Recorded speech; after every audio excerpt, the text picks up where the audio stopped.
Welcome back to Waza Wednesday. Today we're going to go through a technique from the kata Kusanku, specifically looking at the beginning where the hands have come from a shuto position and collect usually to this stacked hands position.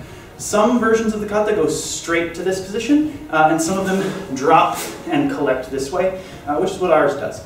Either way, you can still look at these techniques, both from that kind of collecting and pulling to the side perspective, whether yours drops or not. So the first one we'll look at is using this as a choke against your opponent. So let's say he throws a punch straight in here this way, and we want to parry that across and just shoot this in. So our shuto doesn't have to strike specifically with the hand. Anywhere in here is going to be pretty solid to hit him with, since you're aiming for the neck. So punch comes in, parry this across, crash in. Now since I already have contact with his neck, when I do that collecting motion and pull my hands together, I can lift to choke. Normally when we pull to this position, the hands aren't grabbing each other the way they would on a choke, but you can see the same implication with these hands being together this way. So from this side, when he throws the punch in, we parry this across and crash in, and if he's not done for already, this hand just wraps all the way around his head to collect it to me.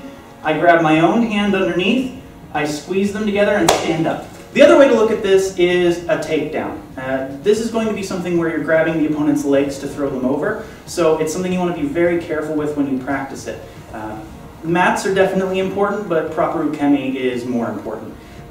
With something like this, it's very easy to fall wrong, land on a shoulder, land on an elbow, extend your hand when you shouldn't. So it's very important to be careful with this, go very slow, and make sure your students know how to fall properly before you are going to try any throws like that. So if he throws a punch from here, and I parry it across and shuto, just like we did before, but maybe I don't want to reach for his neck, or maybe he leans away from it when I go to strike.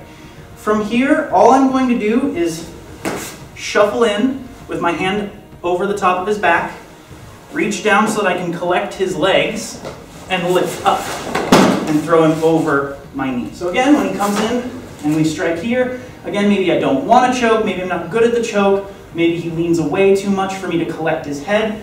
I'm going to shuffle in nice and close and reach to where I can grab his legs, and I'm going to pick them up and throw him back over my leg. So we can do the same thing if he attacks on the other side. We're just going to throw him more onto his back rather than onto his face. So when the punch comes in on this side, we carry it across, come in here, and my shuto becomes more of a dropping elbow rather than a forearm strike.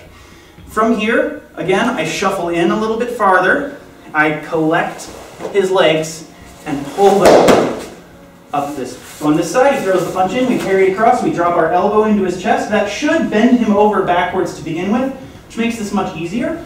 I shuffle in, reach down to collect his legs, and lift them off the ground.